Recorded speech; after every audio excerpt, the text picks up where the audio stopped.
It was raining that Tuesday afternoon when Ethan Cole's phone rang, an unfamiliar number flashing across the screen. He almost ignored it. He was in a board meeting, surrounded by graphs, projections, and a dozen people waiting for his next instruction. But something in his gut told him to pick up. "Mr. Cole," a woman's voice asked, shaky and urgent. "This is St. Mary's Hospital. I'm calling about a patient named," she paused, as if measuring her words. "Lila Bennett." Ethan's heart stopped. Lila. The name he hadn't heard spoken aloud in 2 years. The woman who once meant everything. The woman who had walked out of his life without a word of goodbye. He gripped the phone tighter. "What about her?" "There's been an accident," the nurse said softly. "She's in critical condition. And, her baby is fighting to survive." For a moment, the room around him disappeared. The screens, the murmuring voices, the sound of rain against the glass, all gone. Only the echo of those words remained. Her baby. Within an hour, Ethan was on the road, driving through the storm. His thoughts were a mess of questions and memories. 2 years ago, Lila had left. No explanation, no closure. One day she was there, the woman who laughed at his terrible jokes, who brought coffee to his desk when he worked late, and the next, she was gone. He had tried to find her at first, but eventually gave up, burying himself in work and pretending he didn't care. But he did, more than he ever admitted. When he reached the hospital, the smell of antiseptic hit him like a wall. He walked to the reception desk, his voice trembling. "Lila Bennett. Where is she?" The nurse recognized his name from the call. "Room 307. She's in surgery. The baby's in the NICU." He nodded, numb, and went to the waiting area. Hours passed like years. The clock ticked louder than it should. Every time a doctor walked by, his heart leapt and fell again. When finally a doctor approached, Ethan stood instantly. "How is she?" "She made it through surgery," the doctor said, his expression serious but calm. "But she lost a lot of blood. She's unconscious, and we'll need to monitor her closely. As for the baby, she's premature. Barely 3 pounds. We're doing everything we can." Ethan swallowed hard. "She." The doctor smiled faintly. "Yes, a little girl." Those words shattered something inside him, and healed something at the same time. A little girl. Lila's little girl. He found himself outside the NICU window, staring at the tiniest baby he'd ever seen. Tubes, machines, the steady beep of a monitor keeping rhythm with her fragile heartbeat. She looked like a whisper of life, but she was fighting. And somehow, he already loved her. A nurse approached quietly. "Are you family?" He hesitated. The truth was complicated. "I'm a friend," he said softly. The nurse nodded. "She's a fighter. We just need to give her time." That night, Ethan didn't leave the hospital. He sat outside Lila's room, watching through the glass as she slept, pale and still. Memories flooded back, her laughter, her warmth, the day they first met. She'd been an intern at his company, bold and brilliant. He had been her boss, too serious for his own good. She was the one who made him smile again after years of loneliness. He remembered the day she left, how she had come to his office, eyes full of something he couldn't read. "Ethan," she'd said, "I need to go." He had asked why, begged her to stay, but she had only whispered, "Please don't hate me." Then she was gone. Now here she was again, broken but alive.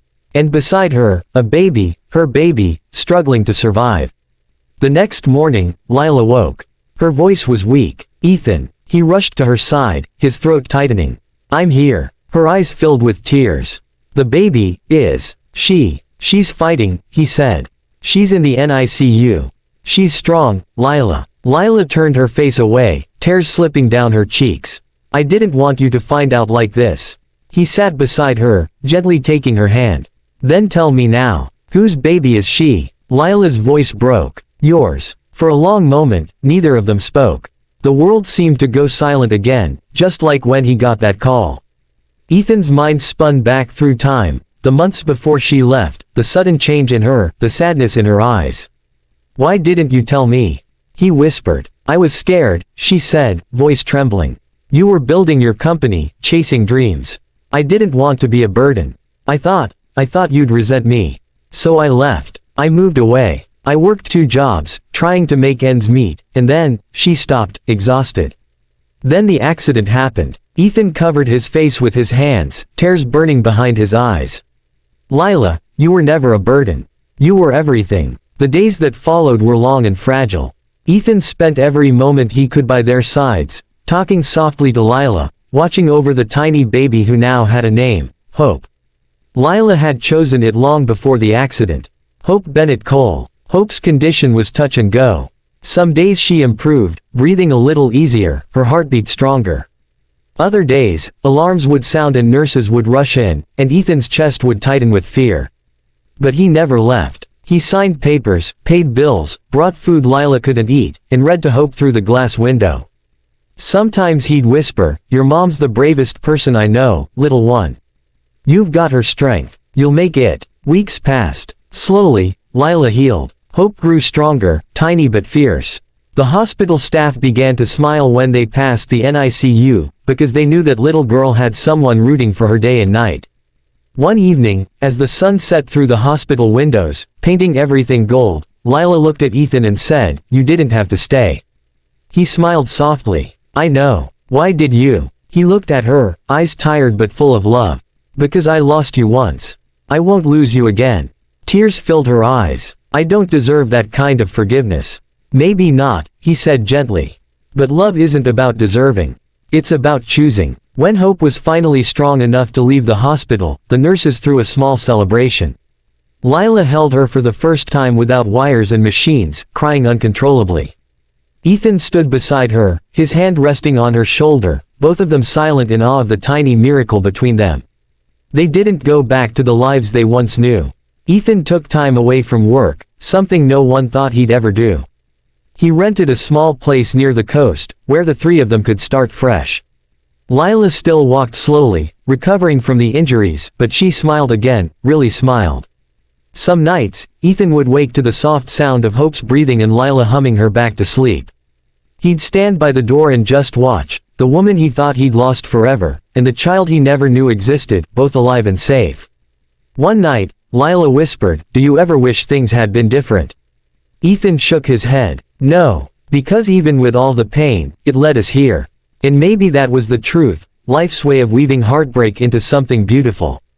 A year later, when Hope took her first steps, Ethan was there to catch her.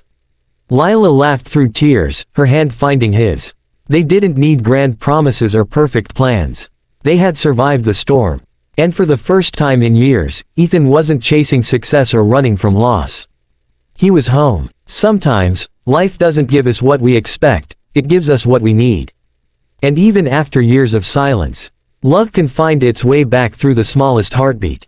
Moral: love isn't lost when time passes, it's only waiting for the courage to return.